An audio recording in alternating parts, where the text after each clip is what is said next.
It's hard to imagine Texas without roads. Most likely, the first roads in Texas began as Indian trails some 10,000 years ago. A number of these ancient footpaths endured, evolving into Spanish Caminos Reales, or royal highways, connecting the heart of New Spain to remote outposts as far east as Louisiana. Later, Anglo settlers used these same roads to carry them west into Texas. This developing road system ultimately provided the blueprints for our modern highways. Recent discoveries by archaeologists, along with preservation efforts by Hays County citizens and government officials, have brought attention to a forgotten portion of this historic royal highway.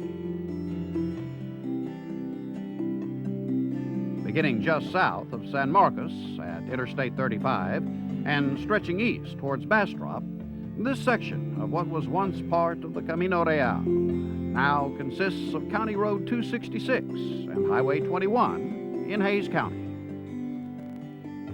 For an archaeologist, the road principally is a footprint on the ground. That is, in most cases, it's a swale that you can follow. In aerial photographs, it's a light line that can be seen on the photograph. The original roads have been paved over, plowed under, or abandoned to the forces of nature. These ditches, or swales, are located just off County Road 266 in Hays County. These are rare surviving segments of the old road, dating back as far as 300 years. Archaeologist John Clark has spent many years studying this segment of the road. And it's important to know that the roads connected places so that if one knows where roads are, one knows approximately where old town sites were located. Typical examples of this would be San Marcos de Neve here and other sites that have traditionally been lost sites can now be found since we know where the roads were. Today, very little remains of San Marcos de Neve, the precursor to the modern town of San Marcos. In existence for only 4 years, from 1808 to 1812, San Marcos de Neve was one of the first attempted Spanish civil settlements in the region. Archaeologists were able to locate the site after completing a study of the Camino Real. Chris Horrell, a graduate student in archaeology at UT San Antonio, has been collecting and analyzing the artifacts found here. We set up a baseline and just walked 5 meters abreast back and forth across the property and flagged all the artifacts on the surface. So far, Chris and fellow graduate students have collected and cataloged hundreds of artifacts. Some date back to prehistoric Native American occupation, but the vast majority are of Spanish colonial origin.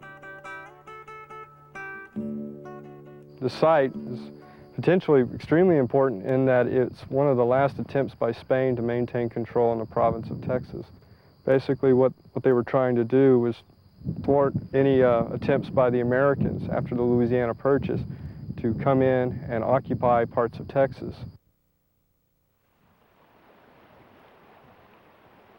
Ironically, the roads developed by the Spaniards for defense and expansion eastward were ultimately used against them by the Anglo settlers heading west. This segment of the road played a significant role in the war for Texas independence. I'm standing here at the Camino Real crossing of the San Marcos River. Not only is this an inordinately beautiful spot, but historic as well.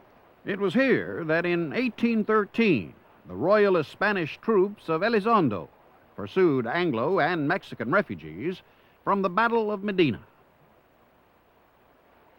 In 1836, the New Orleans Grays, a volunteer unit from Louisiana, would have also crossed the San Marcos River very near this spot, marching down the Camino Real from Nacogdoches. Also, former Congressman David Crockett with his Tennessee Volunteers would have also crossed the river here on his way to the Alamo. It's axiomatic that new roads follow old roads when they're able to. And we see that perfectly illustrated here because still, after all this time, we have the modern low water crossing at or very near where the old crossing would have been. It's still a low water crossing, and it's still used today, a remarkable continuity after, well, 300 years of human history along this historic trail.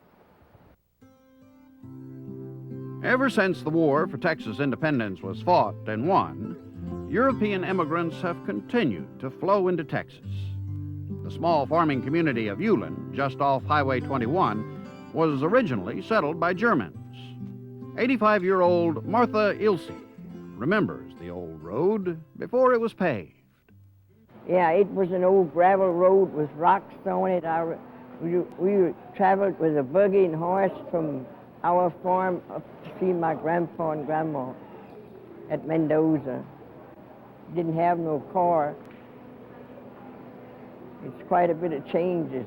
Then in 1923, my daddy bought our first car, Model T Ford.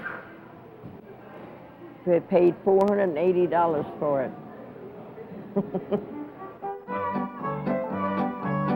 Since 1961, Martha and her family have owned and operated Club 21, an old-style Texas dance hall.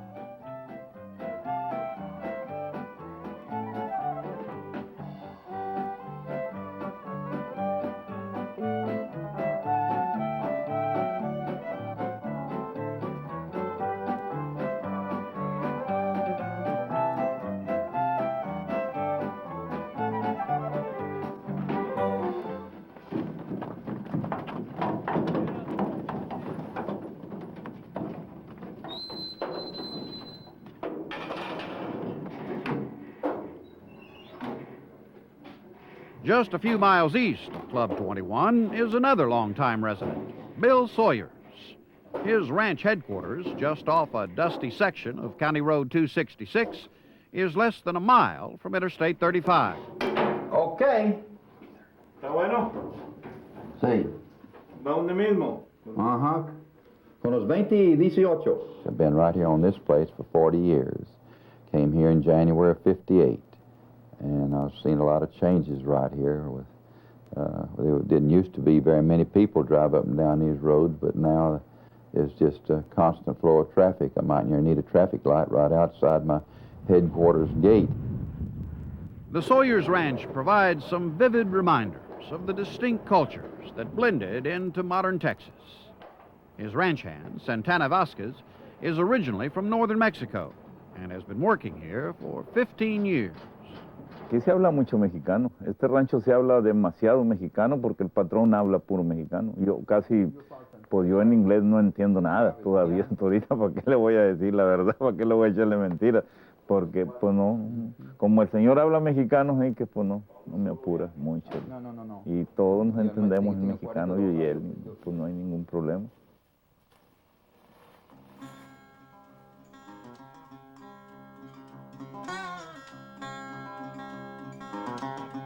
I have many times visualized what it looked like 100 years ago and what kind of traffic came down, and I would wish I could see some of the old ox-drawn carts and wagons and mules that they used. I wish I could have seen some of that, and they came right down this road here.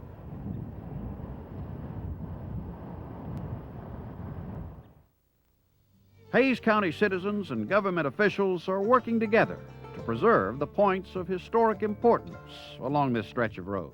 Texas and Texans are proud of who we are and what we represent.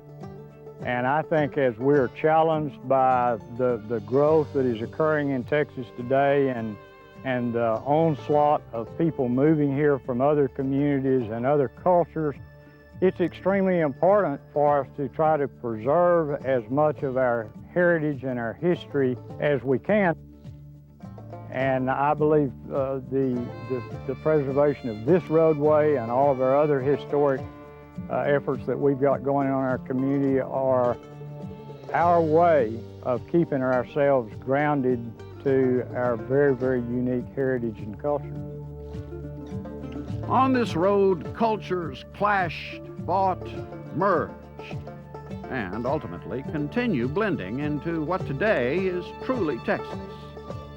Along this country road, there are many reminders that these influences are still at work. And while the road changes as it brings change, it will remain a tangible thread connecting us to our past.